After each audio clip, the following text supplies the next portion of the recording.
माढा तालुक्यामध्ये आणि तुम्ही जर इकडे बघितलं हे नदी आहे आणि समोरचा एरिया बघितला ऊस पूर्णपणे झोपलेला आहे.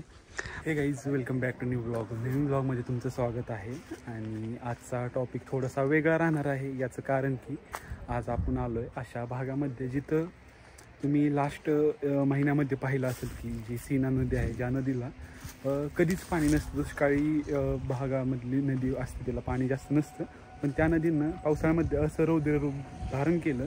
त्याच्यामुळं शेतकऱ्यांचं जे नुकसान झालेलं आहे ते थोडंसं आज आपण कव्हर करणार आहे. कारण की रिअल कंडिशन जर बघितली तर खूप खराब आहे. आणि आत्ता सध्या तुम्ही बघितलं 1 महिना झालेला आहे, अजून या गावामध्ये लाईट नाही आहे ना. कोणत्या शेतकऱ्याला प्रॉपर जे मदत मिळालेली आहे ते काहीच झालेलं नाही. त्याच्यामुळे आपण थोडंसं हायलाईट करणार आहे. त्याच्यामुळे व्हिडिओ जास्तीत जास्त लोकांपर्यंत शेअर करा, जेणेकरून हे ॲक्च्युअलमध्ये जे ज्यांना नुकसान झालं आहे त्यांना फायदा होईल. तर मी आत्ता आहे, महिना झालेला आहे या भागामध्ये लाईट नाही. मोटरी गाळामध्ये अजून तुम्ही खाली जर बघितलं अडकलेले आहेत. आणि एवढं नुकसान झालेलं आहे की याला आता खूप टाईम जावं लागेल तेव्हा शेतकरी उभा राहील. कारण की जमिनी तेवढ्याच वाहून गेलेल्या आहेत, माती वाहून गेलेली आहे. त्याच्यामुळं हे माती भरणं, त्याच्यानंतर ते सुपीक होणं, पिकनिक घेऊन आणि त्याच्यानंतर त्यात पीक घेणं ही खूप टाईम पिरियड ह्याला जाणार आहे. त्याच्यानंतर होतील. समोर तर बघितलं अजून लाईटचं काम चालू आहे. परिस्थिती बघितली तर बिकटच आहे तशी की माझ्यापर्यंत मी तुमच्यापर्यंत पोहोचवण्याचा प्रयत्न करतो, जे तुम्हाला बघायला भेटेलच. आणि तुम्ही जर समोर पाहिलं हे कडबा कुट्टीची मशीन आहे, ते अर्धी गाळामध्ये अडकलेले आहे. त्यावर तुम्ही अंदाज बांधू शकता की काय लेवलचं पाणी होतं आणि किती गाळ आलेलं आहे.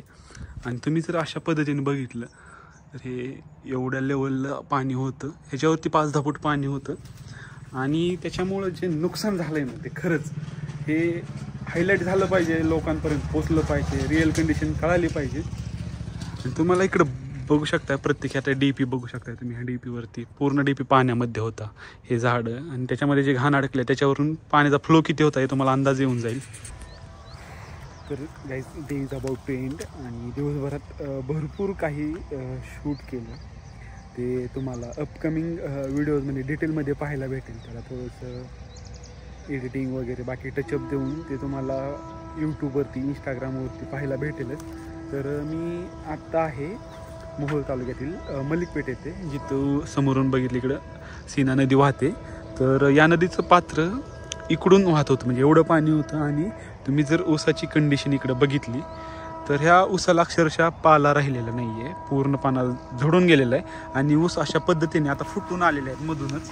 तुम्ही जर इथं बघितलं तर अशा पद्धतीने फुटलेले आहे. त्याच्यामुळं हे पूर्णपणे 1 वर्षाची मेहनत वाया गेलेली आहे. त्याच्यामुळं जे शेतकरी खरंच अफेक्टेड आहेत पुराच्या ह्या झालेल्या घटनेमुळं, त्यांना मदत मिळणं गरजेचं आहे. याचं कारण की हेच आहे, वर्षभर मेहनत घेणं आणि ते शेवटच्या क्षणी तोंडाजवळ आलेला घास हिरावून घेणं हे खूप अवघड असतात. आणि पुढचं वर्ष एक्सपेन्सेस मॅनेज करणं, हे प्लॉट आता बघू शकता माती वाहून गेलेले आहे. सगळं आपण विचार करू शकत नाही एवढं नुकसान झालेलं आहे. त्याच्यामुळं माझा असा एक हेतू आहे की माझा एक प्रामाणिक प्रयत्न आहे की हे लोकांपर्यंत पोचलं पाहिजे, खूप गरजेचं आहे.